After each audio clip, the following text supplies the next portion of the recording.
আমাদের জুলাই গণ অভ্যুত্থানে অন্তত তিনটা বড় লক্ষ্য আছে।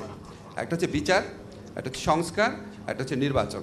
আইন উপদেষ্টা হিসাবে আমার প্রধানতম দায়িত্ব হচ্ছে এই গণহত্যার বিচার করা। সবারই মনে হয় কি যে বিচারটা তো দেরি হচ্ছে কেন মনে হতে পারে।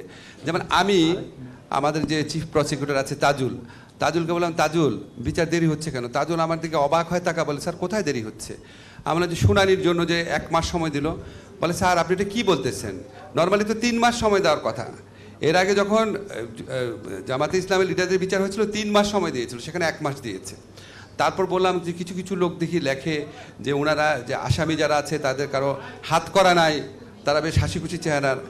তখন আমাকে তাজুল বলল, স্যার ওইখানে যে জামাতে ইসলামের লিডারদের বিচার হয়েছিল সেই তো তাদের লয়ার ছিল, তাদের কাউকে হাত করা পড়ানো হয়নি তখন। তো অনেক জিনিস হয় কি আমাদের স্মৃতিতে থাকে না, আমরা একটু ইমপেশেন্ট হয়ে যাই, স্বাভাবিক ব্যাপার। আর এই মতিউর রহমান আখন ভাই বললো, আসার সময় শুনলাম যে আগেরটা বিচার হতে লাগছে 2 বছর, এটা তো সব কিছু রেডি ছিল। কিছুই রেডি ছিল না রে ভাই। শোনেন, বিচার যে এই ভবনে হবে সেই ভবন রেডি ছিল না, বিচারক ছিল না, প্রসিকিউশন টিম ছিল না, ইনভেস্টিগেশন টিম ছিল না, জিরো থেকেই করতে হয়েছে। এবং আমি মন্ত্রণালয়ের দায়িত্ব নেওয়ার পরে আইন সংস্কার করতে হচ্ছে, আইন সংস্কারটা পরে করেছি।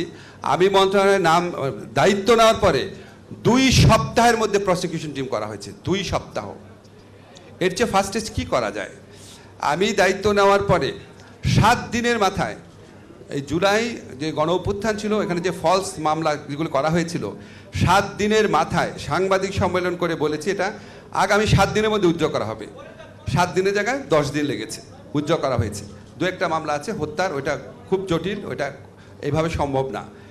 তো এখানে হয় কি, অন্য এন্ডে থাকলে ধরেন আমি যখন অ্যাক্টিভিস্ট ছিলাম, আমি যখন সরকারে ছিলাম না, আমিও সবসময় বলতাম এটা হচ্ছে না কেন, এটা হচ্ছে না কেন। এই হচ্ছে না কেন প্রশ্নগুলো থাকা উচিত। থাকলে আমরা উত্তরটা পাই, মানুষের মনের কনফিউশন দূর হয়।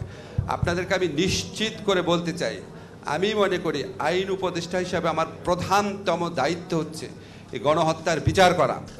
কিন্তু বিচারটা করার সময় বিচারটা আমাকে গ্রহণযোগ্য মাত্রায় করতে হবে। আপনারা জানেন যে ফ্যাসিস্ট হাসিনা সরকারের প্রচুর টাকা আছে, লবিং ক্যাপাসিটি আছে, আমাদের সাথে শত্রুভাবাপন্ন দেশ আছে।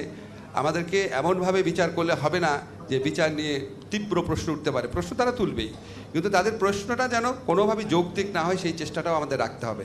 আমাদের ডিউ প্রসেসও মেনটেন করতে হবে। আমি বিশ্বাস করি যে আমার যে প্রসিকিউশন টিম আছে, তাজুলের নেতৃত্বে আপনারা সবাই ওকে চিনেন, আমাদের যে ইনভেস্টিগেশন টিম আছে, আমার আস্থা আছে। আমি আস্তে ইনভেস্টিগেশন টিমের সাথে একজন কথা বলছিলাম, সারাক্ষণ আমার মনে হয় যে এই আমাদের জুলাই গণ অভ্যুত্থানে অন্তত 3টা বড় লক্ষ্য আছে। একটা হচ্ছে বিচার, একটা হচ্ছে সংস্কার, একটা হচ্ছে নির্বাচন।